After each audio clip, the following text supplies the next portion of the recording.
The Coastal Environmental Baseline Program is a Fisheries and Oceans Canada initiative where they look at characterizing key coastal ecosystems across the country, specifically focusing on areas with high marine vessel traffic or increasing vessel traffic and development. The program was initially formed to characterize these key coastal ecosystems, create baseline information that will better prepare us to detect changes over time and support marine conservation for the future, and really inform management decisions for these coastal ecosystems.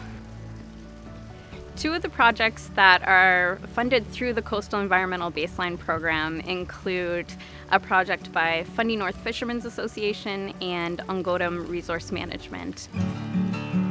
Fundy North Fishermen's Association is a community organization based in St. Andrews, New Brunswick. We represent harvesters from St. Martin's all the way down the coast of southwest New Brunswick, including Deer Island and Campobello Island. We wanted to look at capitalizing on the information that harvesters have about nearshore currents to help improve oil spill response planning. We are basically using experimental drifter data and ground truthing it with fishermen's knowledge to see how well they align and what we can learn from both. An oil spill has the potential to impact the fishery, so we certainly want to be aware of where oil is likely to travel so that we can protect those areas. We work with one of our captains who volunteers to take us out to the area where there's the greatest chance that an oil spill may occur. We've got two different styles of drifters. One is a disc drifter, and that sits in the very top layer of the water, and it's meant to capture the influence of wind and a little bit of influence of how the wind pushes that top layer of water. Our second type of drifter is what we call our long drifter. That one sits deeper in the water column, and that's meant to capture how the tide and current moves that first several feet of water and is slightly less influenced by wind. By knowing where those two different drifters go, it gives us an idea about how those two different factors are kind of working together to move things through the water. So every 5 minutes they update their position, and as those drifters are moved in the current and moved based on the influence of the wind, we can see how those drifters move across the Bay of Fundy. And that gives us an idea on if there was an oil spill, how that oil would travel. Fishermen are coming and explaining nearshore currents to us based on 30, 40 years of working on the ocean. And the drifter work is really a snapshot in time. So marrying those two different timescales of data has been really interesting. My name's Ethan Augustine. I am the project lead on the American Eel project here in the St. John Harbor.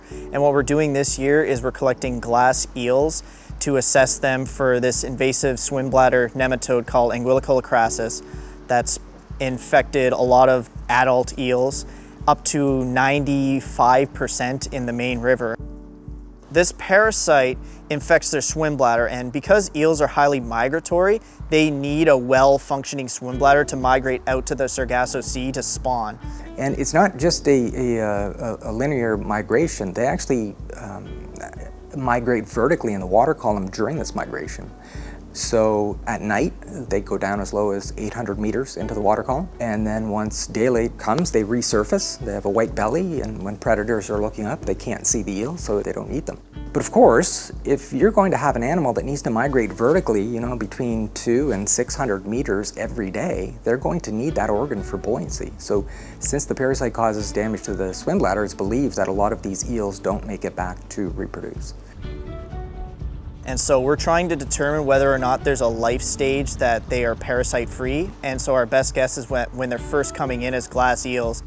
If what we think is true, then we have a source of parasite-free eels that we can stock above the Mactaquac Dam, which acts as a barrier for the eels and theoretically prevents the spread of parasites up above the dam. So they will have a parasite-free refuge to grow up in and then eventually go out to sea to spawn.